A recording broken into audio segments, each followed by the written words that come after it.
Nós vamos estar meditando na palavra do Senhor, no Evangelho de Lucas, capítulo 15. Então, peço para você que abrir esse capítulo do Evangelho de Lucas, capítulo 15, e nós vamos estar meditando na palavra do Senhor.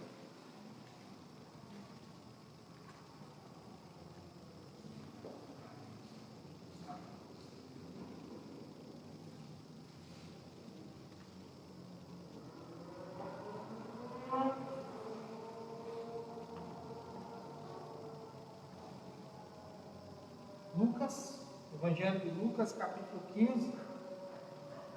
Eu vou ler o versículo 1, versículo 2, e depois nós vamos pular lá para o versículo 11 e para o versículo 12, tá bom? Mas depois que a gente fazer essa leitura, você não fecha a Bíblia, permaneça aí nesse capítulo 15, que hoje a meditação vai ser nesse capítulo, a gente vai ler ele bastante versículos, tá bom?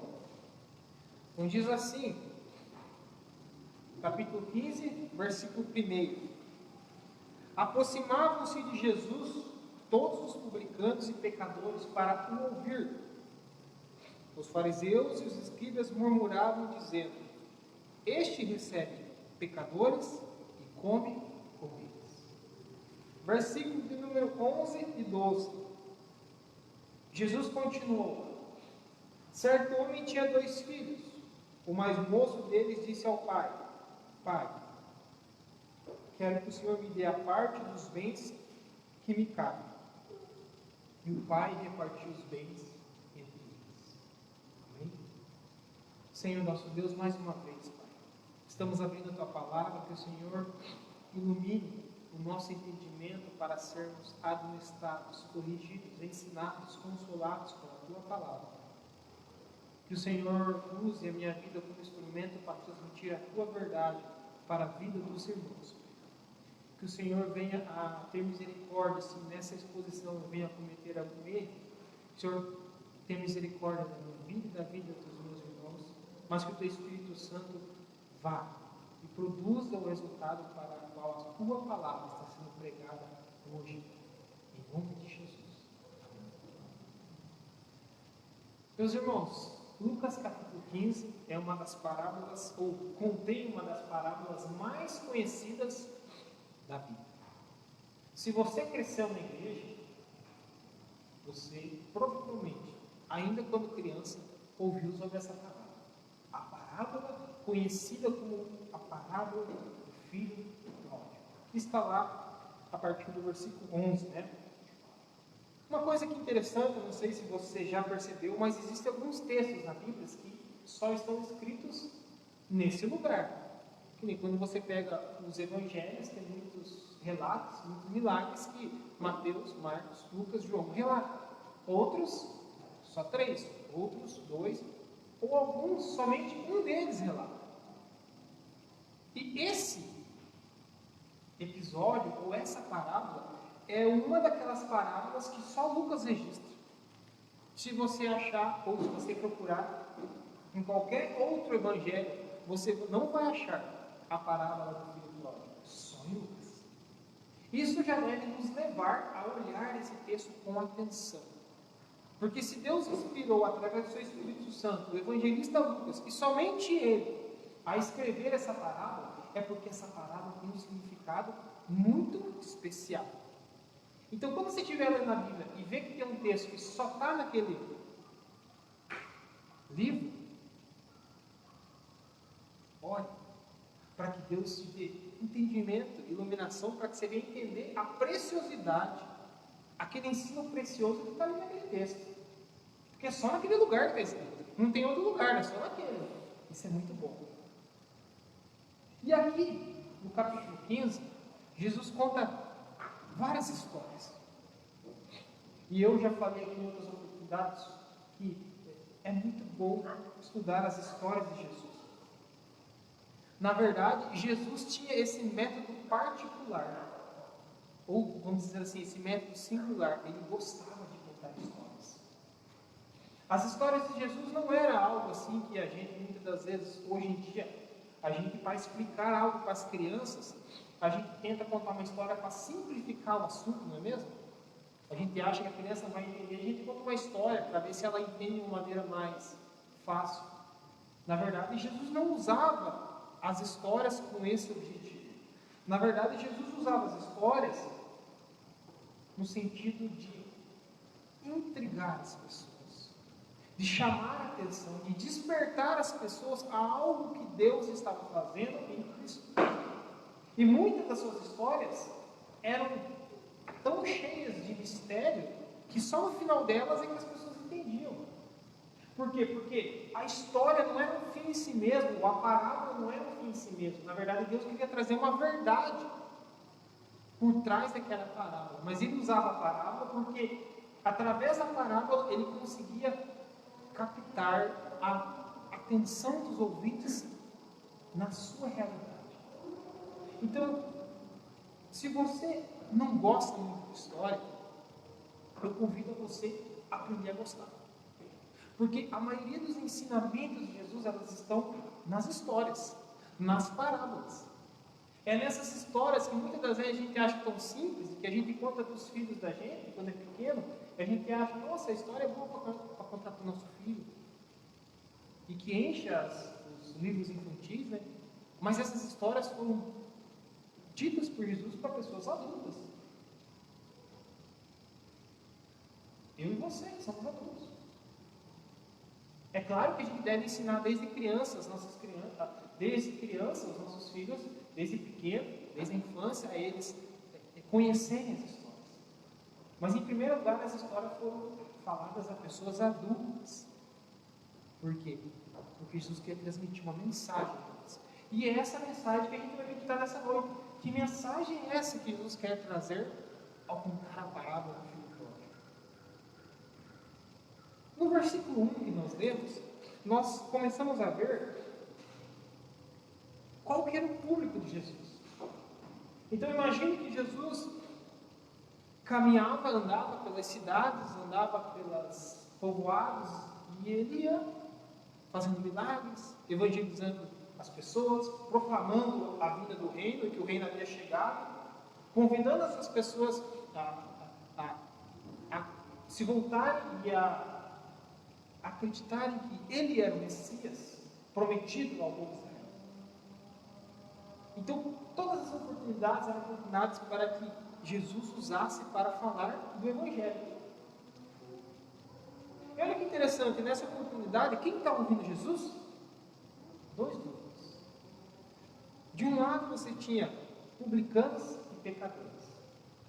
E olha que Lucas, ele é muito usado pelo Espírito Santo, que ele vai dizer que os dois grupos estavam ali com intenções diferentes. Publicanos e pecadores, eles estavam ali para quê? Para ouvir Jesus. Grave muito bem, para ouvir Jesus. Mas tinha um outro grupo, tinha fariseus e escribas. E olha o que Lucas vai dizer. Eles estavam ali murmurando, falando mal contra Jesus. Este recebe pecadores e come pecadores. Perceba que Jesus vai começar a contar 3 histórias para 2 grupos de público, vamos dizer assim, de plateia. Uma plateia que é descrita como publicanos e pecadores, mas que estão ali para o ouvir. E uma outra plateia que está ali, descrita como escribas e fariseus, mas que não está ali para o ouvir, para murmurar. Grave bem esse detalhe. Jesus conta uma sequência de 3 parábolas. A primeira sobre a ovelha perdida. A segunda parábola ele conta sobre a dracma perdida. E a terceira parábola ele conta sobre o filho perdido. Ou em algumas Bíblias, né, porque traz o título de o filho pródigo. Na minha tem o título de o filho perdido, em outras tem o filho pródigo. Mas perceba que se a gente lê essas parábolas, as 3 têm muitas semelhanças. Qual que é a semelhança dessas parábolas? Você tem um bem. Você tem a perda desse bem. Você tem a busca por esse bem. Você tem o encontro desse bem e você tem a alegria quando você encontra o bem que você perdeu. Então perceba que você tem a dracma. Primeiro você tem a ovelha que se perde. Depois você tem a dracma que se perde. E depois você tem o filho que se perde. Essa parábola normalmente é conhecida como a parábola do filho pródigo. Só que, perceba, o título das parábolas, ou os títulos que existem na Bíblia, não sei se na sua Bíblia tem título, na minha tem negrito. Estes títulos, eles foram colocados depois, pelos tradutores, conforme as versões da Bíblia vão sendo atualizadas, eles vão melhorando esses títulos. Então, o título ele não foi inspirado por Deus. O texto bíblico, agora o título não. O título ficou a cargo de quem traduziu, de quem fez determinada versão. Perceba que a parábola do filho pródigo, ou a parábola do filho perdido, ela não faz jus ao conteúdo da parábola. Você perdeu? Você percebeu? Porque a parábola ela conta de quantos filhos? 2. Então, se existe um nome que faça jus a essa parábola, seria a parábola dos 2 filhos pródigos.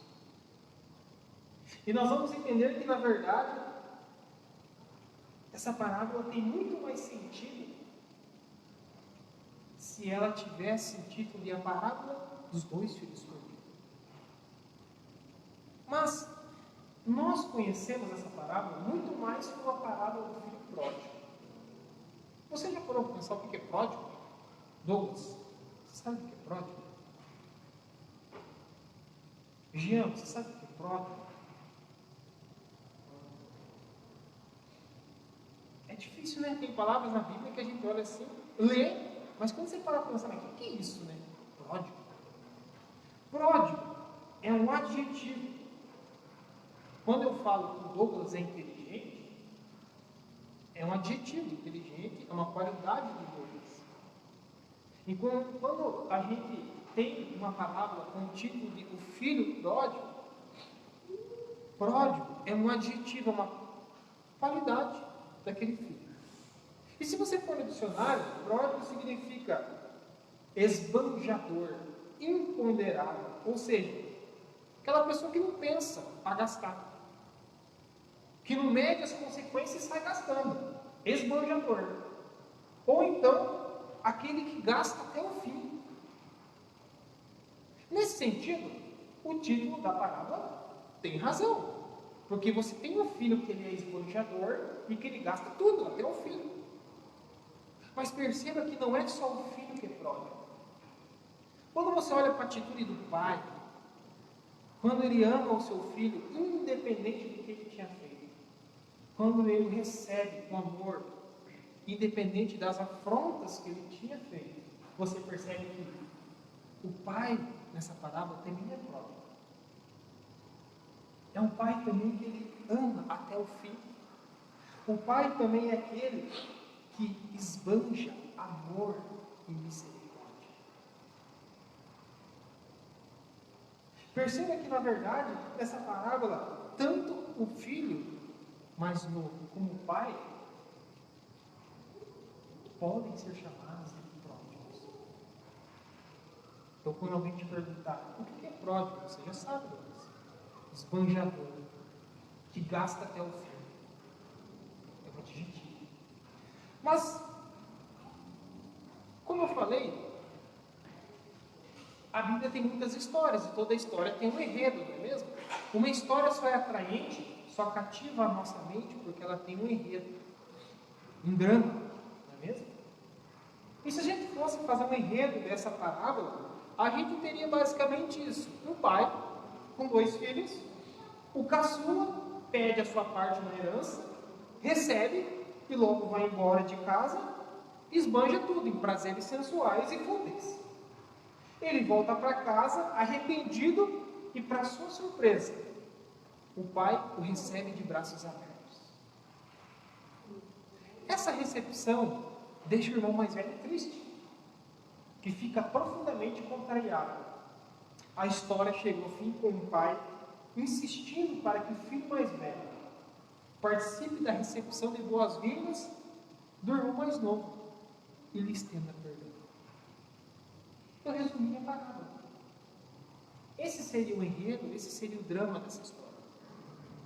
Mas o que eu queria chamar a atenção para você nessa noite, convidar a meditar na palavra do Senhor, que por mais que seja um enredo tão conhecido da gente que às vezes há tanto tempo está na igreja, cresceu na igreja, essa parábola tem ensinamentos profundos para mim e para você.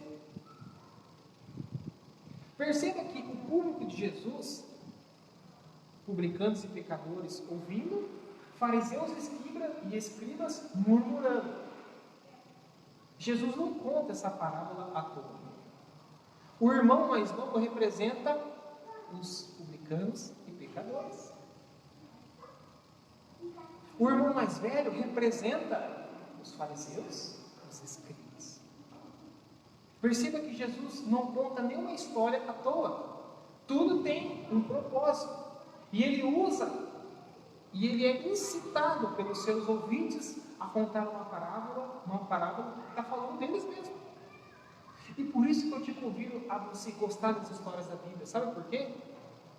Porque quando você entende as histórias da Bíblia, você se encontra na história. Sabe por que é gostoso? Filmes de história, romances.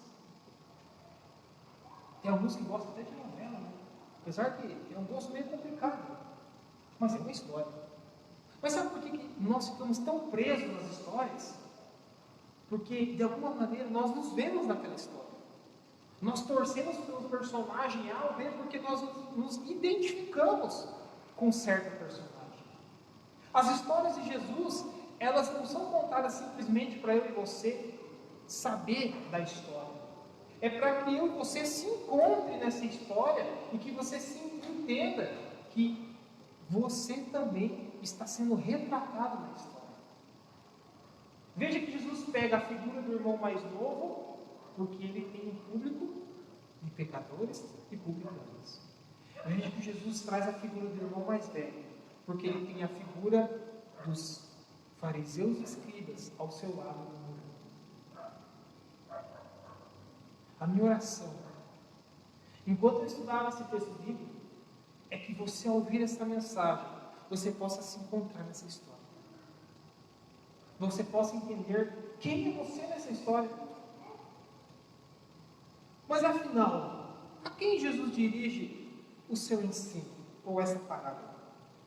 Será que ele está dirigindo o ensino ao filho pródigo, ao moço mais novo, ou ele está contando essa parábola ao irmão mais velho? Você vai perceber que, na verdade, o foco de Jesus não é o irmão mais novo. O foco do ensino de Jesus é, através da história do irmão mais novo, chegar à história do irmão mais velho e ensinar uma mensagem para eles e para nós. Essa parábola, além disso, ela revela muito sobre o coração de Deus. Quando eu digo que Deus também é um Deus pródigo, que esbanja amor, que gasta até o fim a fim de salvar pessoas que não merecem, eu e você, não merecemos, mas Ele vai até o fim. O que eu estou fazendo é ecoar a palavra de 2 Coríntios, capítulo 5, versículo 19, que diz assim: Deus estava em Cristo, reconciliando consigo o mundo, não levando em conta os pecados dos seres humanos.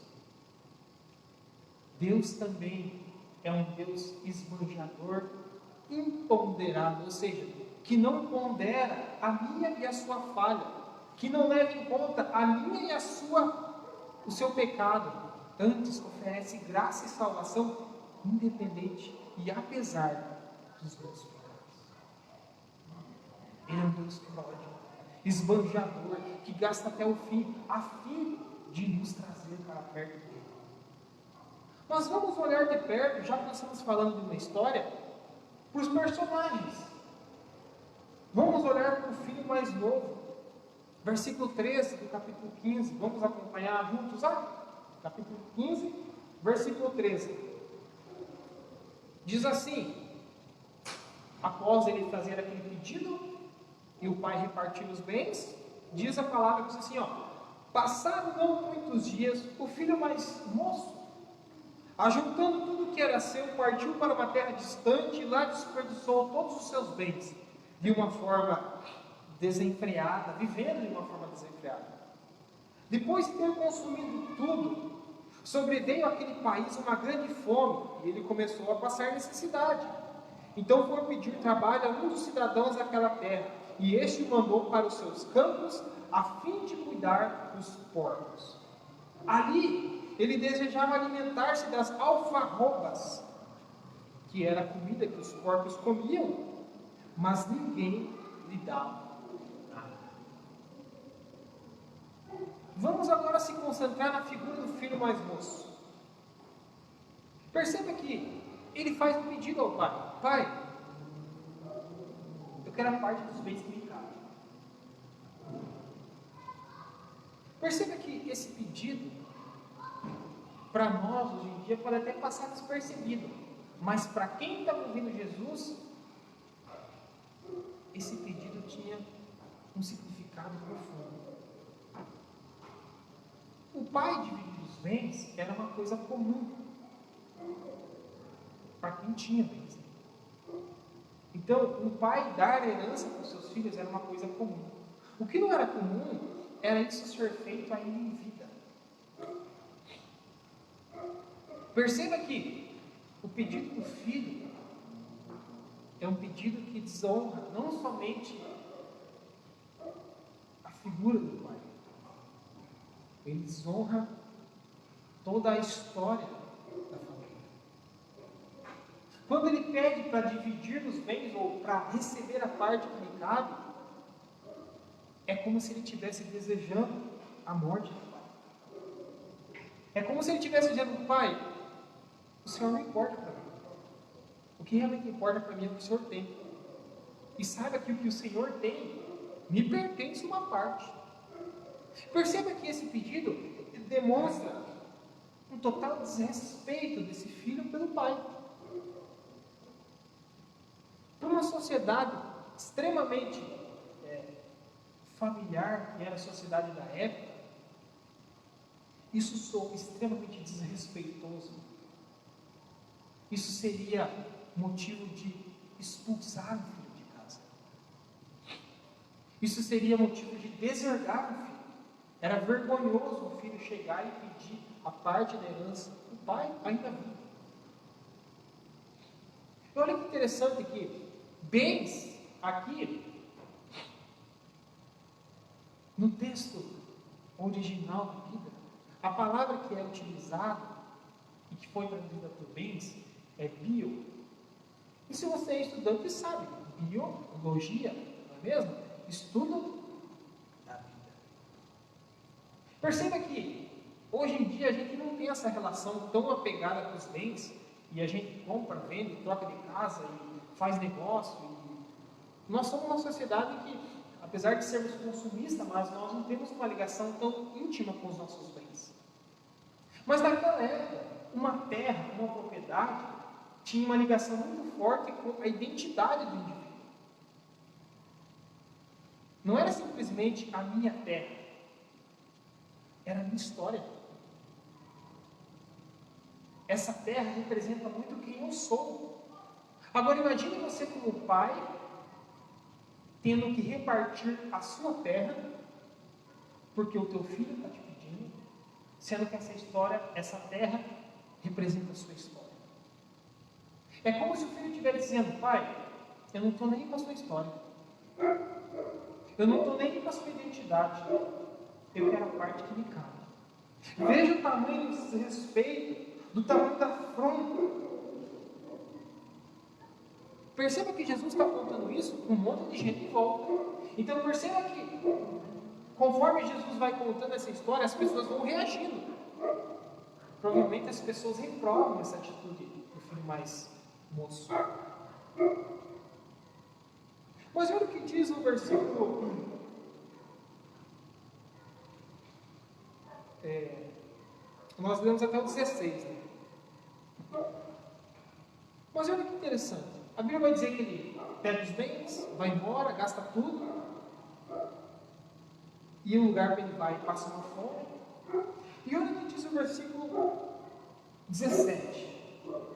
Então, caindo em si, disse: quantos trabalhadores de meu pai têm pão com fome, e eu aqui estou morrendo de fome. Perceba que esse filho mais novo, ele desrespeitou o pai, ultrajou o seu pai. Mas perceba que a reação do pai não foi expulsar o filho de casa. Mesmo sendo afrontado, mesmo sendo envergonhado, tendo a sua história ultrajada com aquele pedido, ele atende o pedido do filho.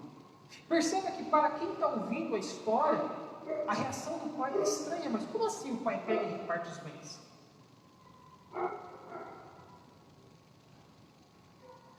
Como que ele aceita essa malcriação? Não é assim quando a gente vê um filho malcriado, ser malcriado com a mãe e com o pai, a gente não fica nervoso? Não dá vontade da gente ir lá e dar uns petelecos na pessoa? Onde você viu maltratar o pai e a mãe? Esse merece uma lição, merece ser corrigido. E olha o que Jesus conta nessa história. O pai, diante de tamanha malcriação e desrespeito, ele atende o pedido do filho. Isso é um escândalo para quem está escutando a história. Mas perceba que esse filho, ele sai e ele começa a sofrer as consequências dos seus atos. E assim é a vida, a gente sofre as consequências dos nossos atos. Mas perceba que no meio dessa história, após sofrer, estar na pindaíba toda, a Bíblia vai dizer que ele cai em si. E ele começa a se lembrar de como que era na casa do seu pai. Perceba que aqui está já operando um processo de arrependimento na vida desse filho. Perceba que a convicção do pecado e a decisão ou a vontade de mudar já é fruto do arrependimento de Deus nas nossas vidas. Perceba que muitas das vezes o retorno para os caminhos do Senhor não é tão simples. Ele primeiro tem que começar com uma convicção do pecado. A gente tem que sentir o quanto a gente desonrou a Deus, o quanto aquilo foi odioso, entristeceu o Senhor. E tomado dessa consciência de pecado, de ter falhado, a gente deve tomar a decisão rapidamente de voltar para Deus. É isso que o filho faz. E perceba que a partir do versículo 18, ele vai elaborar um plano. O que ele vai fazer? Bem, fiz bobeira. Tomei atitudes que não foram boas e agora eu estou pagando por isso. Mas eu tenho uma ideia. Versículo de número 18. Vou me arrumar. Voltar para meu pai e dizer-lhe: Pai, pequei contra Deus e diante do Senhor. Já não sou digno de ser chamado de seu filho. Trate-me como um dos seus trabalhadores. E arrumando, foi para o seu pai. Perceba que ele não decide simplesmente: vou voltar para o meu pai, fiz coisa errada. Não, fiz coisa errada, estou arrependido, mas ele elabora um plano para voltar. Que plano é esse? Perceba que ele fala: não sou digno de ser chamado seu filho, trate-me como um dos seus trabalhadores. Naquela época existia uma diferença entre trabalhador e servo. Perceba que no versículo 22, desculpa, está escrito assim: o pai, porém, disse aos servos. Então perceba que existe trabalhadores e servos. Qual é a diferença? Naquela época, os servos, eles não recebiam salário, moravam na mesma propriedade do dono da casa e eles dependiam do dono para comer e roupa. Eles eram empregados, mas moravam na casa. Os trabalhadores eram um outro grupo de funcionários. Eles não moravam na casa do patrão, eles moravam fora e recebiam salário. Perceba que o filho mais novo, ele não fala que quer voltar e ser tratado como um servo. Ele quer ser tratado como um trabalhador. Por quê? Porque o trabalhador recebe salário. Sabe o que o filho queria fazer? Queria compensar o erro. Pai, fiz coisa errada. Acabei com a tua herança, a parte que me cabia, eu gastei tudo. Mas é o seguinte, pai, eu quero trabalhar. Eu quero corrigir o erro. Eu quero poder compensar o Senhor pela besteira que eu fiz. Perceba que ele elabora um plano no sentido de compensar o erro. E não é assim que a gente faz. Muitas das vezes, quando a gente erra, a gente tem convicção que errou, se arrepende, mas aí, quando a gente quer consertar, a gente tenta sempre compensar o erro, não é mesmo? O filho tenta agradar a mãe, o marido tenta agradar a esposa tenta agradar o marido, o empregado tem que agradar o chefe, no sentido de compensar o erro. Perceba que isso revela muito do nosso coração. Por isso que eu falei que nessa história eu e você devemos nos encontrar. Porque o nosso coração humano é assim, a gente sempre tenta compensar as pessoas. Versículo 20, continuando o texto. Vinha ele, o filho mais moço, ainda longe, quando seu pai o avistou, e compadecido dele, correndo, o abraçou e o beijou. E o filho lhe disse: Pai, pequei contra Deus e diante do Senhor. Já não sou digno de ser chamado de seu filho. O pai, porém, quis seus servos: tragam depressa a melhor roupa e vistam nele. Ponham um anel no dedo dele e sandálias nos pés. Tragam e matem um bezerro gordo. Vamos comer e festejar. Porque esse meu filho estava morto e reviveu. Estava perdido e foi achado. E começaram a festejar. Perceba que o filho, ele arquiteta um plano. Mas perceba que quando ele chega, o plano dele é frustrado. Perceba que quem vem em direção a ele é o pai. Ou seja, não é o filho que toma atitude. Sim, ele toma atitude de voltar. Mas perceba que quando há um encontro entre os dois, quem toma a ação, ou quem age, é o pai.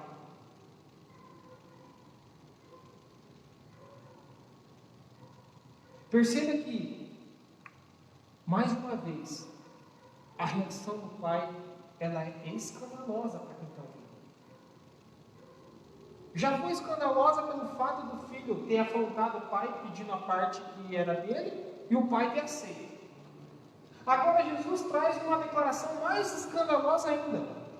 O filho volta, o pai o abraça, o beija e traz sua perna de si. Perceba que os ouvintes de Jesus estão ouvindo aquela história. Essa história é meio estranha. Esse enredo não devia ser assim. E perceba que você tem publicanos e pecadores ouvindo essa história de um lado, e você tem fariseus, escribas do outro lado.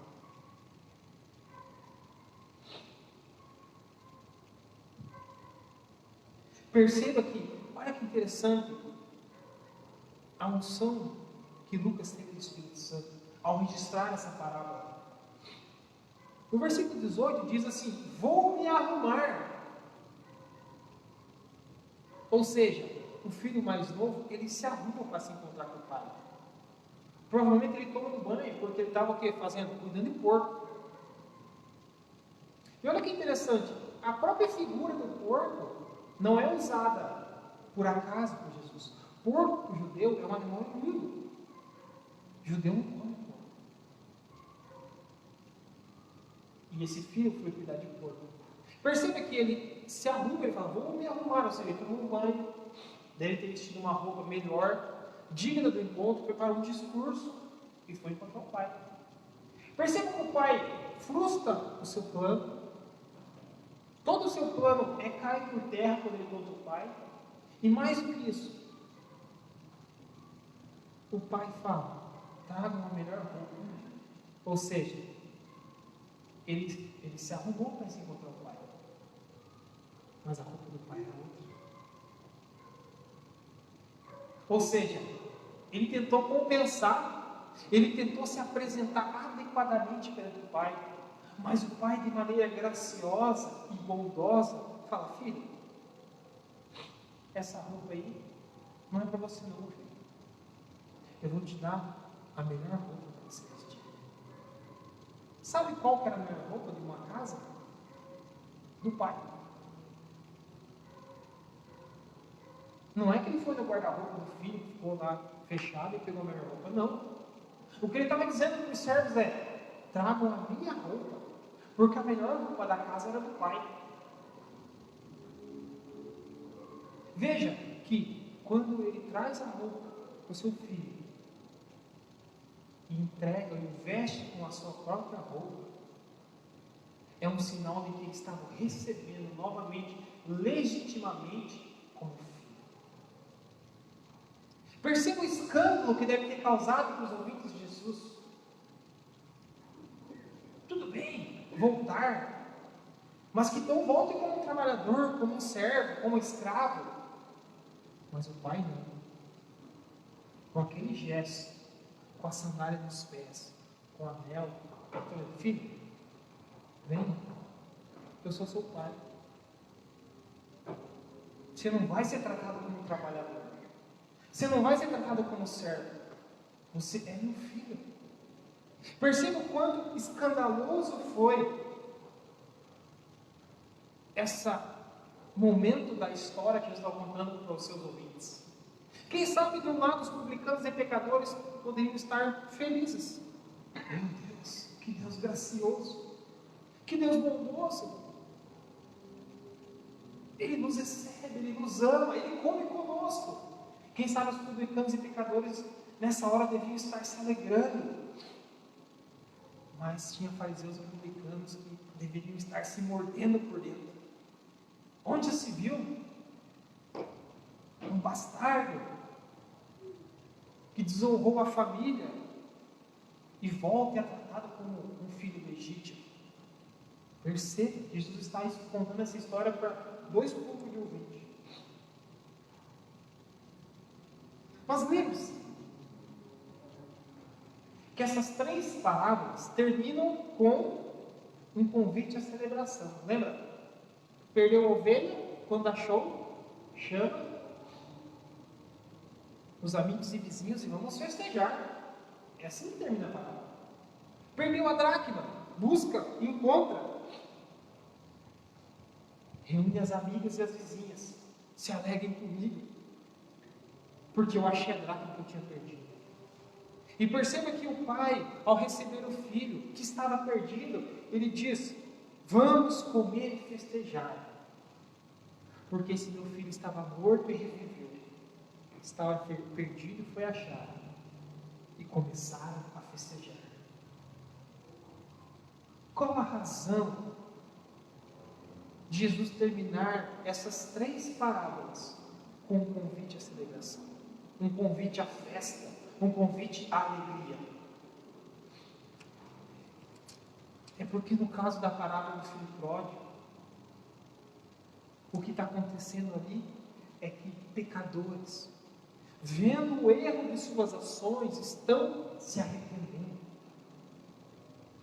Isso é motivo de se alegrar.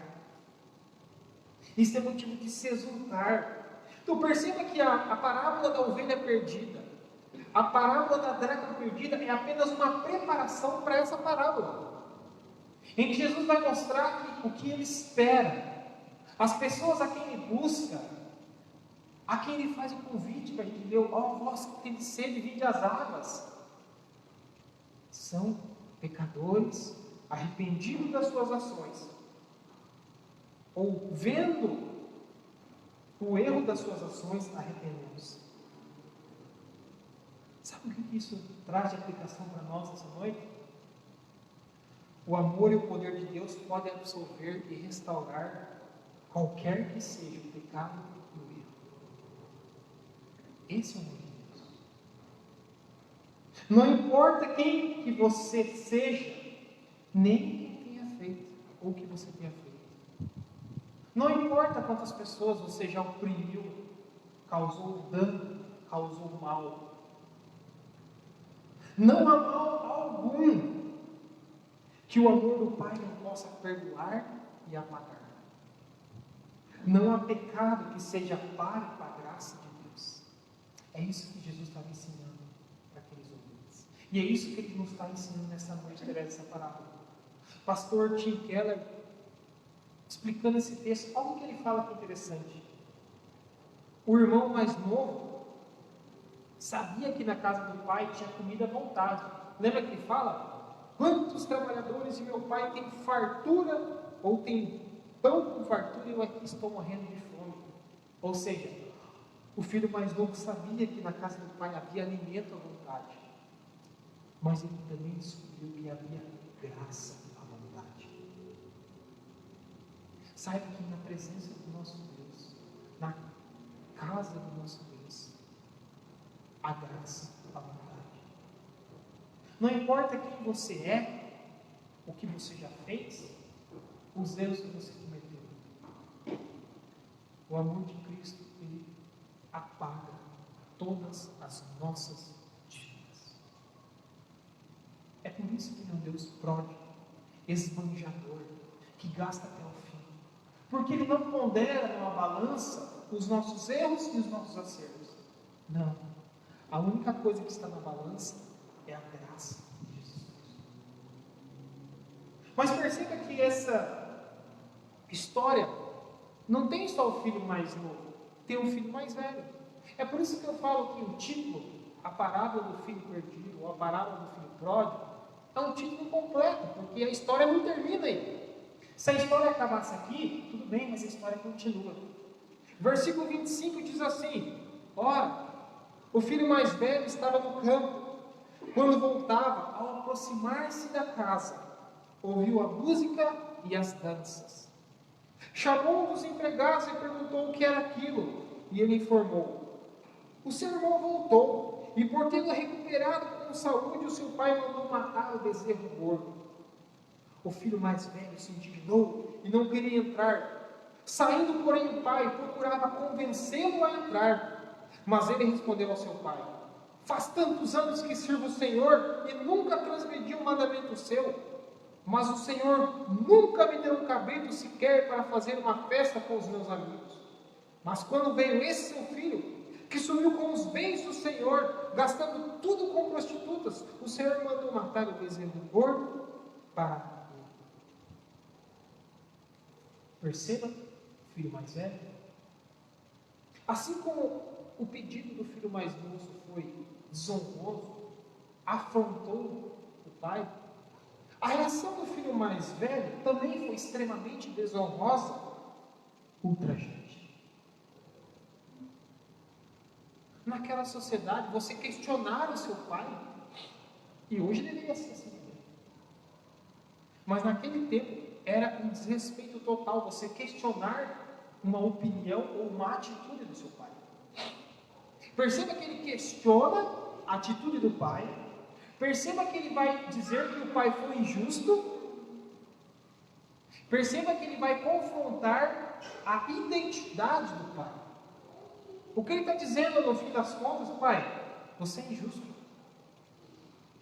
Você não trata as coisas com justiça. E mais do que isso, sabe o que ele vai fazer? Ele vai se colocar ele como modelo. Eu nunca transgredi um mandamento seu. Quantos anos eu sirvo o Senhor? Nunca te respondi.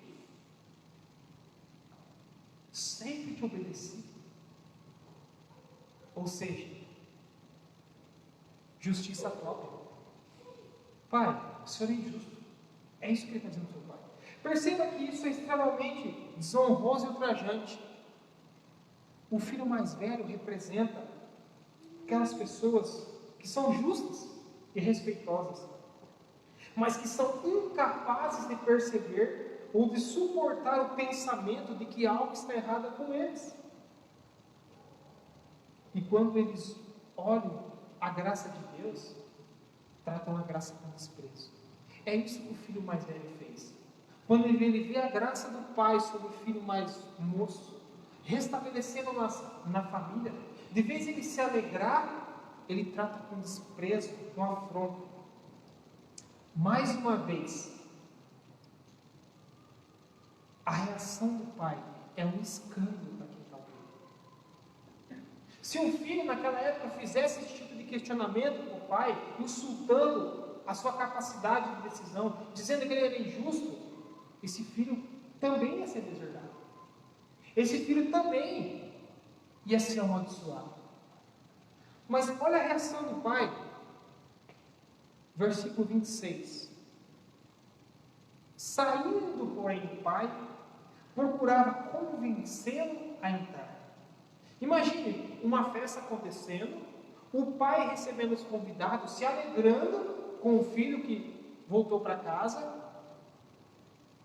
Agora imagine o pai deixando os convidados da festa, se humilhando e ir para fora, porque era uma humilhação, o pai ter que sair da festa e ir para fora, e convencer o filho a entrar. Perceba que essa reação do pai, na história de Jesus, causa escândalo para quem está ouvindo. Perceba que o pai, ao invés de punir o filho, ao invés de, filho, fica quieto, eu sou teu pai. O que você pensa que está falando? É eu que mando nessa casa.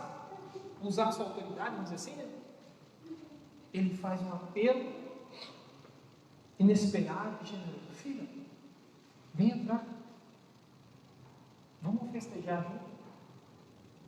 Filho, tudo que é meu, filho, é teu. Esse teu irmão estava morto, mas ele foi encontrado. É por isso que nós precisamos se festejar, filho. Se una a mim. Vamos nos alegrar. Você veja que a reação do pai é de um esbanjamento de humildade, de humilhação, para demonstrar amor para esse filho mais velho.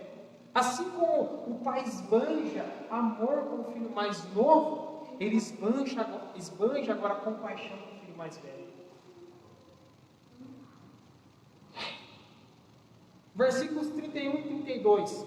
Então o pai respondeu: meu filho, você está sempre comigo. Tudo que tenho é seu.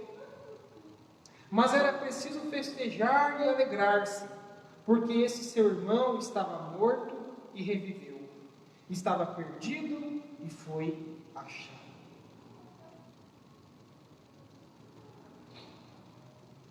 Perceba que essa história não tem um fim. Jesus deixa essa parábola sem desfecho. A gente não sabe se o filho mais velho aceitou o convite do pai para entrar e festejar com o irmão. A gente não sabe se ele entrou para dentro da festa, abraçou o irmão e o perdoou. A gente não sabe. A gente não sabe se o filho virou as costas para o pai e o abandonou e não quis entrar. Jesus não conta o final dessa história. Normalmente a gente quer saber o final da história, não é mesmo? E como é frustrante quando você assiste um filme que não tem final, né? Ou que deixa o final para um segundo filme. Como é chato assistir um filme assim, né? Mas na verdade o que Jesus está fazendo não é deixar uma parábola sem final. Na verdade o final dessa parábola, quem deve dar a resposta é os ouvintes. Perceba que ao final desta parábola,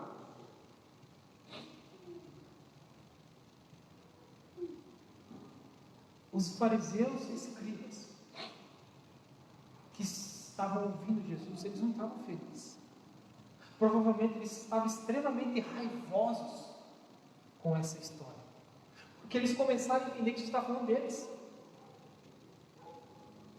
Deles que sempre tiveram a lei, deles que sempre tiveram os mandamentos, a lei do Senhor. e que gostavam de cumprir todos os dias, todos os mandamentos, se orgulhavam de cumprir, se orgulhavam de ter a lei, que saíam nas praças e se orgulhavam de fazer tudo aquilo que a lei pedia. Perceba que Jesus confronta essa moralidade, essa justiça própria.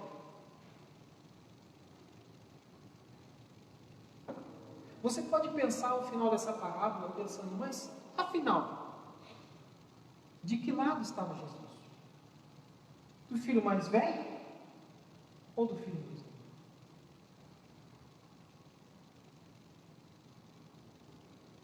Perceba que Jesus conta a história do filho mais moço, mas o seu objetivo é chegar no filho mais velho, para mostrar que toda aquela retidão, que toda aquela moralidade não servia para nada. Porque, no final das contas, o filho mais velho não amava o pai. Ele não respeitava o pai, ele não honrava o pai. Perceba que ambos estavam perdidos. Tanto o filho mais novo, quanto o filho mais velho. O filho mais novo estava perdido no seu egoísmo destruidor, que levou ele a perder tudo. O filho mais velho estava perdido na sua vida moralista. Ambos estavam andando em caminhos da vida que levam a becos sem saída. A questão é, onde você e eu se encontramos nessa história? Você se encontra como o filho mais moço, pecador, vendo o erro das suas ações e arrependendo-se?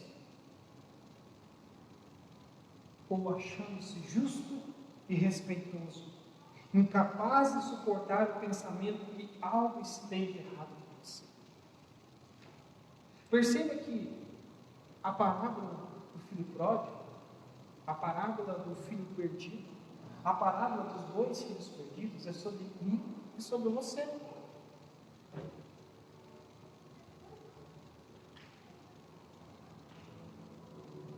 Ou você se encontra na condição de pecador,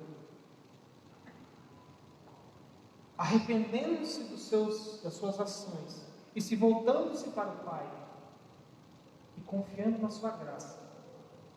Ou você se encontra na condição de filho mais velho, confiando na sua justiça própria, incapaz de reconhecer que você tem coisas erradas.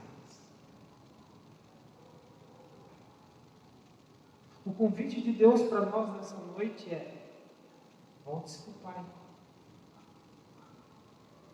Seja você pecador, errante,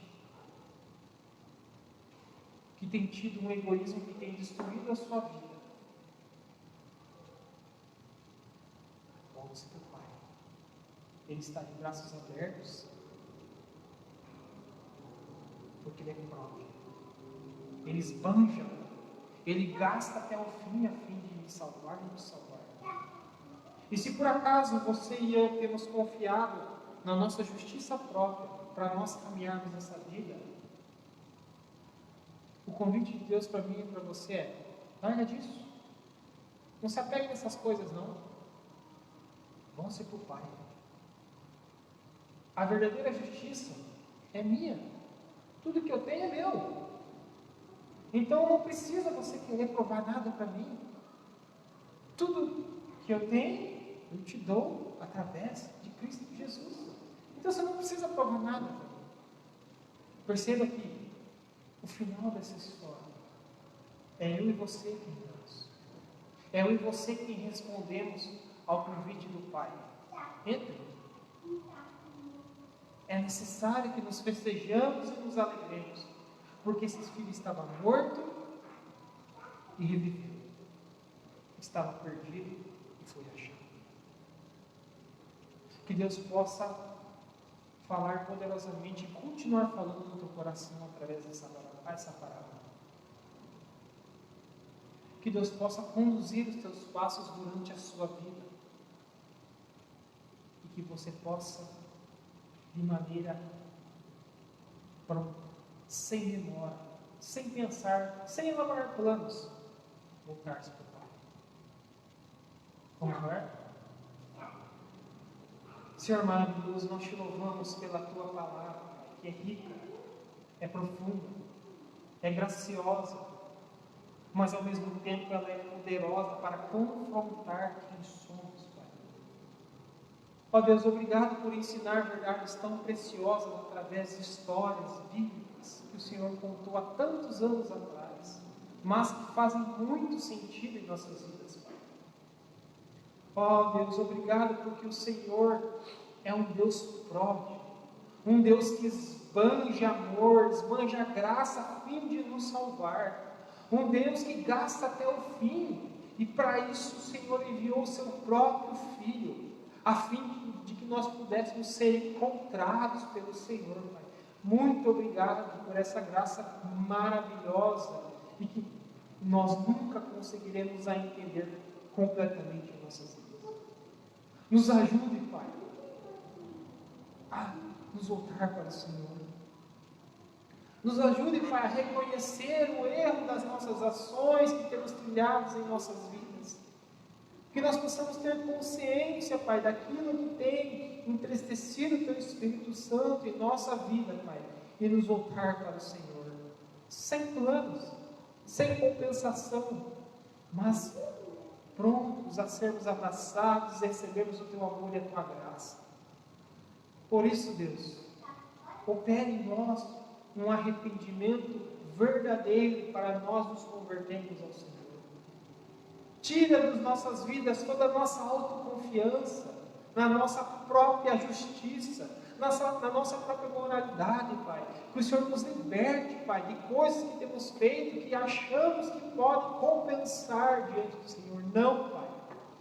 Nenhuma justiça nossa é capaz de compensar o Teu favor imerecido, Pai.